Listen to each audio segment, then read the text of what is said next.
እንደሚታወቀው እንግዲህ ሮፍናን አሜሪካ ላይ ኮንሰርት ቱር ነበረው። በተለያዩ ስቴቶች ላይ የዞረ የራሱን ኮንሰርት እያቀረበ ነበረ። ብዙ ሰው ደግሞ ሲተቸው የነበረውን ቲሸርት ያደረገው ሲያትል ላይ በነበረው ኮንሰርት ላይ ነው። ይሄ እንግዲህ በአዲስ አበባ ታርጋ በኢትዮጵያ ታርጋ የተሰራው 369 ቢለው ኢሉሚናቲ ነው እያለ ብዙ ሰው ሲተቸው ነበረ።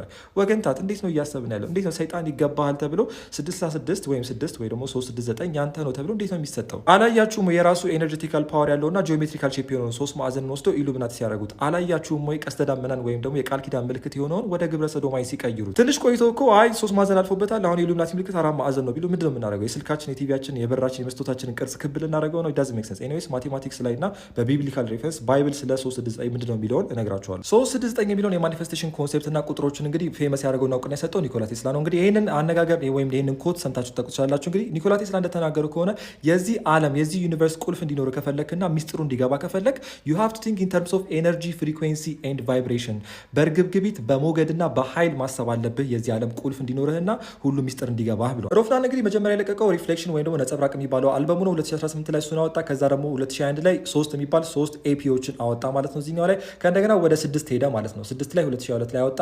ከእንደገና እዚህ ጋር ደግሞ 9 ኖርና 9 ሃራምቤ የሚል አልበም አወጣ ማለት ነው። ስለዚህ 369። ስለዚህ እሱ የገባው እኛ ያልገባ ነገር ምንድን ነው? መጀመሪያ የምናየው 369 የሚሉት ቁጥሮች ማቴማቲክስ ላይ ምንድነው ልዩ የሚያደርጋቸው ለምንድነው ዩኒክ የሆኑት የሚለውን ነው ምናየው። ይሄን ለማየት ደግሞ ቮርቴክስ ማትስ የሚባለው የዚህ ሲስተም እንጠቀማለን። በኋላ ላይ ዲያግራሙን አሳያችኋለሁ። ይሄን ክሬት ያደረገው ማርኮ ሮዲን ይባላል። እንግዲህ ቤዚክሊ የቮርቴክስ ማትስ ሲስተሙ ምንድነው እንግዲህ ማንኛውም ቁጥር ተደምሮም ተቀንሶም ተካፍሎም ተባዝቶም ሊሆን ይችላል። መጨረሻ ላይ የመጣውን ግን ወደ አንድ ድምር ወደ ሲንግል ዲጂት መቀየር ነው ማለት ነው። ከ1 እስከ 9 ወዳሉት ወደ ሲንግል ዲጂት ያንን ሰም አፕ ማድረግ ነው ማለት ነው። በግራይ በኩል የምታዩት እንግዲህ የቮርቴክስ ማትስ ዲያግራም ነው። ይሄ ዲያግራም እንዲገባችሁ ከፈለጋችሁ አሁን በቀኝ በኩል ማስረዳችሁን በደንብ መከታተል አለባችሁ። በግራ በኩል ተዘርዝረው የምታያቸው እነዚህ ቁጥሮች እንግዲህ ራሳቸውን በሁለት እያባዙ ደብል እያደረጉ የሚሄዱ ቁጥሮች ናቸው። 1 ሲባዛ በ2 2 2 ሲባዛ 2 4 4 ሲባዛ 2 8 8 ሲባዛ 2 16 እያለ ይቀጥላል ማለት ነው።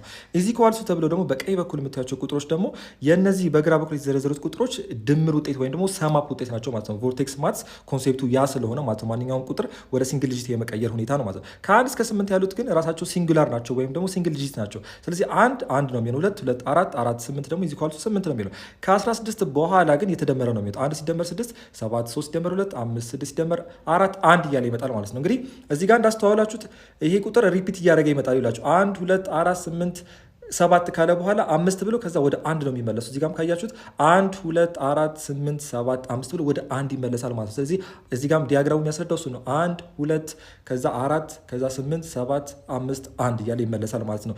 በእነዚህ እንግዲህ ኢንፊኒት የሆነ ቁጥር ውስጥ ከቀጠለ ድረስ የሚቀጥል ኢንፊኒት አማውንት ኦፍ ታይም ሪፒት የሚያደርግ ቁጥር ነው። በእነዚህ ድግግሞች ውስጥ እንግዲህ እነዚህ 369 የሚሉት ከታች የምታያቸው ቁጥሮች ጭራሽ አይመጡም ማለት ነው። ይሄ እንግዲህ አንድ የሚያሳያችሁ ዩኒክ እንደሆነ ነው። ቀጣይ ደግሞ ማሳያችሁ ይኖራል። አሁንም ማሳያችሁ ደግሞ እንግዲህ ከ369 ውጭ ያሉት ቁጥሮች እንዴት ተደምረው መልሰው 369 እንደሚሰጡን ነው። እንግዲህ ቅድም ላይ ያሳያችሁ ቮርቴክስ ጋር የሚቀጥል ነው። ትንሽ ኮምፕሊኬትድ ሆነ እንጂ ምንም ያን ያክል ቢከብድ ነገር የለውም።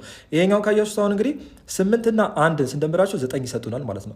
ከእንደገና 1 እና 2ን ስንደምራቸው 3 ይሰጡናል ማለት ነው። ከእንደገና 2 እና 4ን ስናደርጋቸው 6፣ ከእንደገና ከስር ደግሞ 5 እና 4ን ስናደርጋቸው 9 ይሰጡናል። ከእንደገና 7 እና 5ን ስናደርግ 12 ይመጣል። 12ን ወደ ሲንግል ዲጂት ስንቀይረው 3 ይሆናል። ከእንደገና ደግሞ እዚህ ጋር 7 እና 8ን ስናደርገው 15 ይመጣል። 15 ወደ ሲንግል ዲጂት 6 ይመጣል ማለት ነው። ከእንደገና ሌላኛው ደግሞ በውስጥ ላይ ከእንደገና በክብ ውስጥ ሌላ ትራያንግል ይመሰርታል ማለት ነው። ይሄኛው ፓተርን ሲደጋገም ማለት ነው። ይሄንን ፓተርን ከእንደገና 369 የሚፈጥረውን ፓተርን ደግሞ የሚፈጥሩት የቁጥር ውቅሮች 1 5 7 2 2 7 8 4 4 8 1 5 ናቸው ማለት ነው። እነዚህ ቁጥሮች ባክወርድስም ሊሆኑ ይችላሉ። አሁን ለምሳሌ 4 8 1 5 የሆነው 5 1 8 4 መሆን ይችላል ማለት ነው። ይሄን በኤግዛምፕል ለማየት አሁን ለምሳሌ እዚህ ጋር 4 ያላል 4 ወደ 8 ይሄዳል፣ 8 ወደ 1 1 ደግሞ ወደ 5 ይሄዳል ማለት ነው። እዚህ ጋር ይሄ ምን ይሰራል? እነዚህን ተች እያደረጋቸው ነው እነዚህን ኮርነሮች የሚሄደው ማለት ነው። ቅድም እንዳያችሁት 1 የሚባለው ቁጥር ራሱን መልሶ ወደ 1 ይቀይራል። ከእንደገና ደግሞ 3ንም ብናየው እንደዛ ነው ይላችሁ። 3 ወደ 6 ይቀየራል፣ 6 ወደ 12 ይቀየራል፣ በሁለት እየተባዛ ይመጣል። ከእንደገና እነዚህን አሁን 1 ሲደምር 2 ምንድነው? እዚህ ጋር 1 ሲደምር 2 3።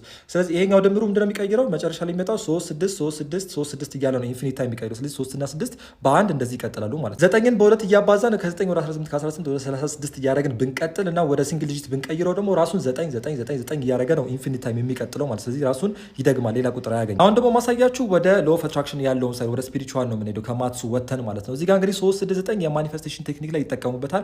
የምትፈልጉትን ነገር ከጠዋት 3 ከሰዓት ደግሞ 6 ከእንደገና ማታ ላይ ደግሞ 9 ጊዜ በመደጋገም የምትፈልጉትን ነገር ማኒፌስት ማድረግ ትችላላችሁ የሚል ሀሳብ ነው። ኒኮላ ቴስላ እንግዲህ 369 ላይ በጣም ኦብሰሽን ነበረበት፣ በጣም ነበር የሚወዳቸው። ከመውደድም በላይ አልፎ ሲሪየስሊ ነበር የሚወስዳቸው። የምሩን ከመሆኑ የተነሳ እንግዲህ ማንኛውንም ህንፃ አልፎ በበሩ በኩል ከመግባቱ በፊት ያንን ህንፃ ብሎኩን 3 ጊዜ ይዞሮ ነበር። እንግዲህ ኢማጂን። ከእንደገና ደግሞ ሆቴል ይዞ ከቆየ እንግዲህ የዛ ክፍል የክፍሉ ቁጥር በ3 ዲቪዚብል መሆን አለበት ወይም በ3 ተካፋይ ቁጥር መሆን አለበት። እንግዲህ ኢማጂን የሰራለት ነገር ቢኖር ነው። አሁን ደግሞ የምነግራችሁ እነዚህ 369 የሚሉት ቁጥሮች እንዴት ከባይብል ጋር ወይም ደግሞ ከመጽሐፍ ቅዱስ ጋር እንደሚገናኙ ነው የምነግራችሁ ማለት ነው። ስናማትብ እንኳን ስንት ጊዜ ነው የምናማትበው? 3 ጊዜ ነው የምናማትበው አይደለ? ነገር በስንት ይጸናል ነው የሚባለው? በ3 ከእንደገና ዘ ሆሊ ትሪኒቲ ዘ ፋዘር ዘ ሰን እና ዘ ሆሊ ስፒሪት አይደለ? አብ ወልድ መንፈስ ቅዱስ እሱ አለ። ከእንደገና ኢየሱስ ደግሞ ከሞት የተነሳው በስንት ነው? በ3ኛው ቀን። ኢየሱስ ከመታሰሩ በፊት ስንት ጊዜ ነው የጸለየው? 3 ጊዜ። ፒተር ዲናይድ ጂሰስ 3 ታይምስ። አይ ቲንክ ፒተር ላይክ ጴጥሮስ ነው መሰለኝ አይደል? ብቻ 3 ጊዜ ክዶታል አይደለ? ከእንደገና በ3 ፎርጊቭ የተደረገው ወይ ደግሞ ይቅርታ የተባለለት በ3 አፍርሜሽን ኦፍ ላቭ ነው። ገባችሁ? ስለዚህ 3 ይሄን ያክል ሲግኒፊካንት አለው ማለት ነው። ወደ 6 እመጣለሁ። እንግዲህ 6 ላይ በጣም ሚስኮንሴፕሽን አለ፣ ሚስ አንደርስታንዲንግ አለ። 6ን በቃ ለሰይጣን አስረክመ ሰጥ ነው 6 ማርክ ኦፍ ዘ ቢስት ምናምን ነገር ይባላል። ግን ኖ ይሄ እኔ እናንተ ቁጥር ነው። እኛ ክሬት የተደረገበት ወደዚህ ምድር የመጣንበት ቁጥር ነው። ጀነሲስ ላይ እንደምታየው እንግዲህ እግዚአብሔር በ6ኛው ቀን ነው የሰው ልጅን ሰርቶ ወደዚህ ምድር ላይ ያመጣው ማለት ነው።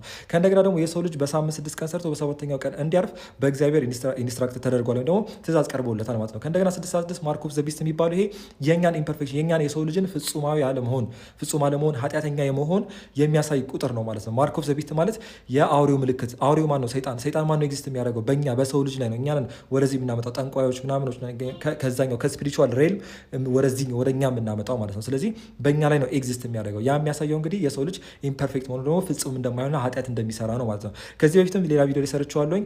እኛ የሰው ልጆች የተሰራ ነው ከካርበን ነው። የካርበን ላይ ደግሞ አተም አለ። የካርበን አተም አለ። አተም ላይ ፕሮቶን፣ ኒውትሮን እና ኤሌክትሮን አለ።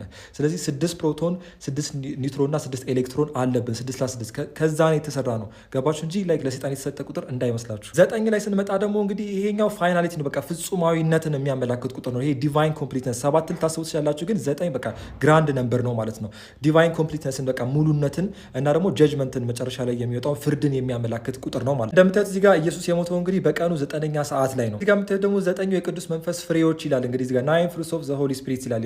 ጋላቲያንስ ላይ አለላችሁ። ላቭ፣ ጆይ፣ ፒስ፣ ፔሽንስ፣ ካይንድነስ፣ ጉድነስ፣ ፌትፉልነስ፣ ጀንትልነስ እና ሰልፍ ኮንትሮል የሚሉት እነዚህ 9 አያችሁ አይደለ? ይሄ ባይብል ላይ ያለላችሁ ማንበብ ትችላላችሁ። ስለዚህ 9 ምንድነው የሚያመላክተው ማለት ነው? ኮምፕሊሽንን ነው። በቃ መጨረስን፣ ሙሉነትን ነው የሚያመላክተው ማለት ነው። ስለዚህ ይሄን ይመስላል 369 እንግዲህ ለሮፍና ስለሰራለት ነው አንደርስታንድ ያደረገው ነገር ስላለ ነው። ስለዚህ እሱ የገባው እኛ ያልገባው ነገር ምንድነው ብለን ነው መጠየቅ ያለብን እንጂ ዝም ብለን በኔጌቲቭ ነገር አናስብ ሁሉንም ነገር።